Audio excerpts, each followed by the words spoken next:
Everyone has got three things wrong. The number one is I'm not enough.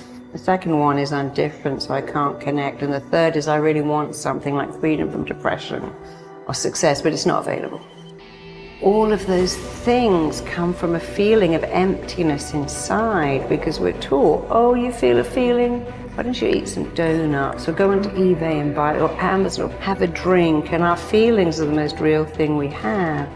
And we push them down, and we find all this stuff to buy or eat or drink or take to keep us, like John Lennon said, comfortably numb. But then the feelings regroup and come back because they've always got a job to do. It ain't going nowhere. But if you go after the fight, if you approach the challenge, you have a much better chance of winning. This the fight of your life, baby. Are you hearing me? This the fight of your life. Since we cannot change the circumstances, but we can change ourselves. We can change what we do. Never forget, what comes easy won't last. And the things that last the longest never come easy. And that's the exact reason why the harder you work for something, the greater you feel when you achieve it. It is not going to be easy, my friend.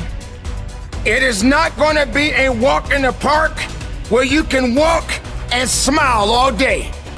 There are going to be some dark days. There are going to be some rainy days.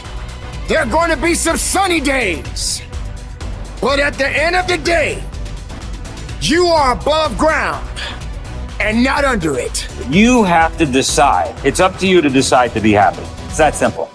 It's not about if I had this thing, if I felt this way, if I was with this. There's no if. You are either happy and you decide to be happy right now and appreciate everything you have and have gratitude, or you don't. It's put up or shut up. Survive in advance. Win or go home. And that's why you spend all those hours grinding. That's why you spend all those hours pushing yourself to the limit. You spend all those hours running. That's why you spend all those hours sacrificing. You spend all those hours sweating. Every day I demand more from myself than anybody else could humanly expect.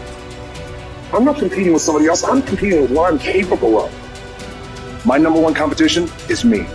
It's always you versus you. You got to be the one to get up every morning, be disciplined, put in the consistent daily hard work, because that gains success. No coach, no trainer, no mentor, no boss can do it. You versus you. Show me your character. Remain disciplined. Stay strong. When it all seems hopeless, keep plugging away. Nothing can stop you if you don't stop for anything. Don't stop for anything. Never break your discipline. Remain faithful to yourself and your vision. We all have a voice in our head. Some of us are very spiritual, some of us are not, but we all have this voice and you're doing, this is wrong, don't do that. The more you don't listen to that voice, the further that voice gets away from your head. Some people call it the Holy Spirit, some people call it God, some monks, whatever you call it. It's there. We all have it. It's the right or wrong voice. But the more we don't listen to it, the more that voice goes away. The only voice you hear is yourself. When the only voice you hear is yourself, you're wrong. There's a voice that guides you through life. And sometimes it's guiding you in a direction that you don't want to go. That's usually the right place to go. It's that uncomfortable place. So that voice is always talking to me, but we don't listen to it. I listen to it. And when I start getting anxious, nervous, like we all know when we've done too much because it's telling us, I'm getting tired, I'm wearing down. But we go. I start talking to my fiance, hey, I'm doing too much. We start now, like I did in Hell Week, like I do all the time, the 1 second decision. It's that decision when your mind starts to get so amped up.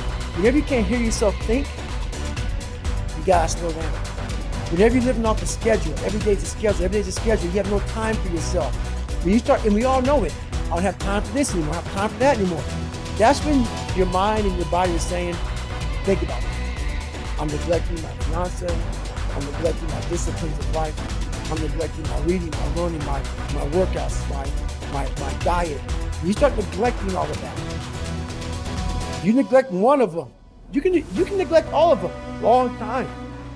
It's going to haunt you. When you start seeing that, my God, I haven't eaten, I haven't been sleeping, it can only be one of those things to take you off. So I'm very aware of my eating, my sleeping, my disciplines of life. And I started to get too far away from them. It's a hard stop.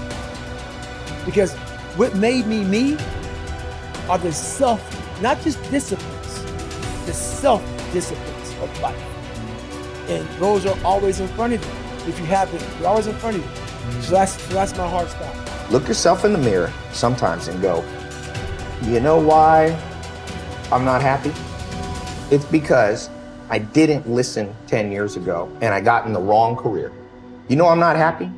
Because I married the wrong damn person. It wasn't meant to happen. Yes, everything happens for a reason. You made a bad choice, but it didn't have to be that way. And the second you build up pain, and this, by the way, is not my opinion. If you talk to guys like Dr. David Buss, top 10 most cited psychologist in history, okay? He's one of my main mentors. He told me, I said, do adults change?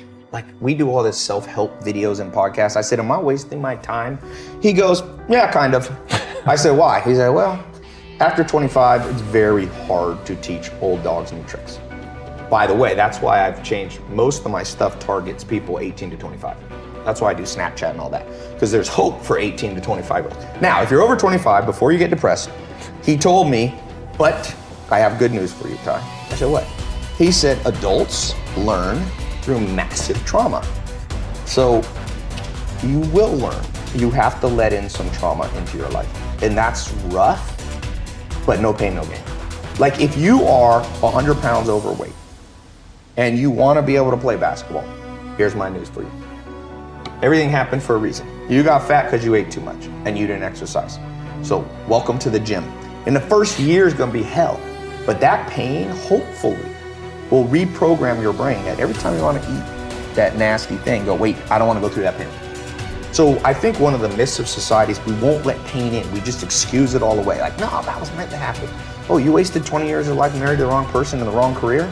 No, it was meant to happen. Where's the people who go, you f***ed up, dude. You wasted 20 years and you will never get it back. You better go in your room and cry.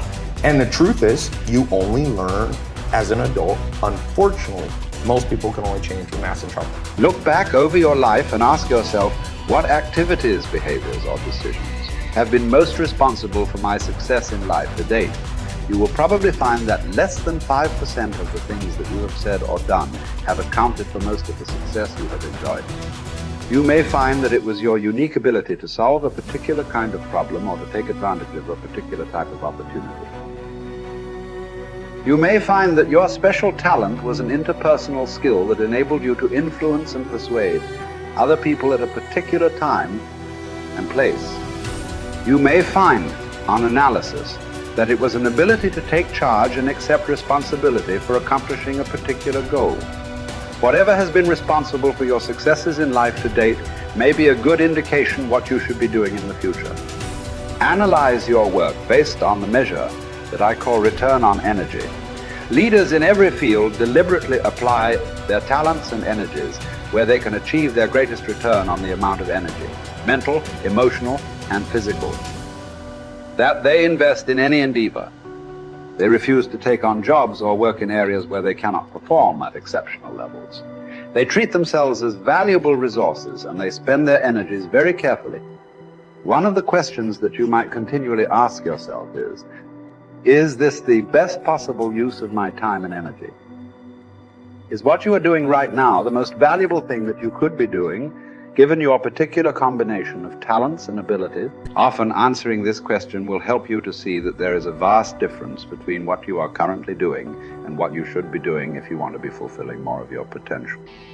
Once you have chosen your ideal job or occupation for this stage of your career, your biggest responsibility is to make the decision to become very good and then to become excellent at what you do. In a lengthy study on successful Americans, the Gallup organization discovered that expertise, or being recognized by your peers as one of the very best in your field, was one of the essential ingredients for success in American life. We said before that self-confidence comes from positive knowing rather than positive thinking. It is only when you know that you are outstanding in your chosen field that you really feel terrific about yourself, and that you enjoy high levels of self-confidence.